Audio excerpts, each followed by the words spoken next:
मुरुज को पता चल गया तो इसहाक आगा, अब मैं इसहाक आगा का सामना कैसे कर पाऊंगी? ये आपने मुझसे क्या करवा दिया बाबा, क्या करवा दिया मुझसे? खामोश हो जाओ बेटी, इसमें मेरा क्या कसूर है?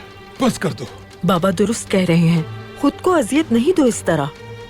तुमने बिल्कुल ठीक किया। अगर तुम वहां ना पहुंचती तो वो कातिल मेरी जान ले चुका होता। तुमने देखा था उसकी आंखों में खून उतरा हुआ था। वो इसहाक मुझे जहां भी देखेगा जान से मार देगा। तुम्हें अब यकीन आ गया ना अपने बाबा की बात का? आप यहाँ से गए क्यों नहीं? मेरे इतनी बार कहने के बावजूद आप यहाँ से गए क्यों नहीं? अब देखिए क्या हो गया। नहीं जा सका। मैंने आपको अपना सारा सोना दिया था कि आप चले जाएं। क्या वो जाने के लिए काफी नहीं था? कहिए, सोना कहाँ है? कहाँ है सोना? आसिया, आसिया, सोना कहाँ गया? आपने सोने के साथ क्या किया बाबा?